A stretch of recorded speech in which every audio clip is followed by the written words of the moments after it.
తాకట్లో ఉన్న బంగారాన్ని విడిపించలేక వడ్డీల మీద వడ్డీలు కడుతూ ఇబ్బంది పడుతున్నారా? అయితే ఇప్పుడే సంప్రదించండి శివ గోల్డ్ కంపెనీ. మీ నమ్మకానికి మా హామీ శివ గోల్డ్ కంపెనీ. ప్రజా సమస్యలు ఇబ్బందులపై ఆర్టీజీఎస్ కేంద్రం నుంచి రియల్ టైంలోనే స్పందించాలని సీఎం చంద్రబాబు అధికారులను ఆదేశించారు. వేగంగా స్పందించగలిగితేనే పౌరులకు మెరుగైన సేవల్ని అందించగలుగుతామని స్పష్టం చేశారు. ఆర్టీజీఎస్ కేంద్రం 24 గంటలు ప్రజలకు సేవలందించేలా చర్యలు చేపట్టాలని సీఎం నిర్దేశించారు. పురపాలక, పంచాయతీరాజ్, హోం, ఎక్సైజ్ శాఖల ద్వారా అందిస్తున్న ప్రభుత్వ సేవలపై సీఎం చంద్రబాబు సమీక్ష నిర్వహించారు.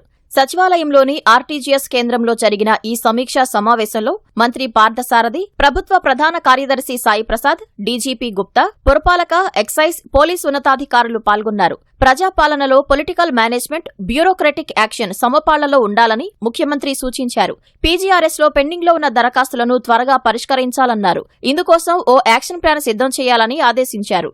రియల్ టైంలోనే ప్రజల సమస్యలు, ఇబ్బందులపై స్పందించాలని అధికారులకు సీఎం దిశానిర్దేశం చేశారు. వేగంగా స్పందించగలిగితేనే పౌరులకు మెరుగైన సేవల్ని అందించగలుగుతామన్నారు. ప్రజల నుంచి వచ్చే ఫిర్యాదులు, పీజీఆర్ఎస్లో వస్తున్న దరఖాస్తుల్ని ఆర్థికేతర కేటగిరీలుగా విభజించి పరిష్కారం చూపాలన్నారు. క్షేత్రస్థాయిలో ఫలితాలు కనిపించేలా కలెక్టర్లు, ఉన్నతాధికారులు బాధ్యత తీసుకోవాలన్నారు. ప్రభుత్వం అమలు చేస్తున్న పథకాలు, కార్యక్రమాలతో ఎలాంటి ఫలితాలు సాధిస్తున్నామో ఎప్పటికప్పుడు విశ్లేషించాలని అధికారులకు సూచించారు. నెల రోజుల్లోగా అన్ని ప్రభుత్వ శాఖలు అవేర్ 2.0 ద్వారా ఏ మేరకు ఫలితాలు వచ్చాయో విశ్లేషించాలని స్పష్టం చేశారు. రాష్ట్ర వ్యాప్తంగా కమ్యూనికేషన్ నెట్వర్క్ కనెక్టివిటీ కోసం మారుమూల ప్రాంతాల్లో సెల్ టవర్ల ఏర్పాటుకు కార్యాచరణ చేపట్టాలన్నారు.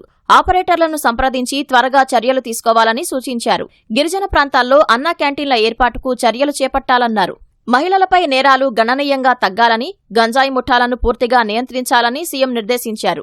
డ్రగ్ ఫ్రీ కంట్రీగా భారత్ను తయారు చేసేలా కేంద్రం కార్యాచరణ చేపట్టిందని, దానికి అనుగుణంగానే లక్ష్యాలను నిర్దేశించుకోవాలని స్పష్టం చేశారు. క్షేత్రస్థాయిలో తాగునీరు, వ్యర్థాల సేకరణకు స్వచ్ఛ రథాలు, ఇంటింటికి చెత్త సేకరణ లాంటి అంశాల్లో నిర్దిష్టమైన ఎస్ఓపీ జారీ చేయాలని సీఎం చంద్రబాబు ఆదేశించారు. మున్సిపాలిటీలు, కార్పొరేషన్లలో పేరుకున్న 23 లక్షల మెట్రిక్ టన్నుల చెత్తను 3 నెలల్లోగా తొలగించాలని, దీనిపై ప్రజాప్రతినిధులు కూడా శ్రద్ధ పెట్టాలని సూచించారు. జీరో వేస్ట్ మున్సిపల్ ప్రాంతాలు మన లక్ష్యం కావాలని ముఖ్యమంత్రి అన్నారు.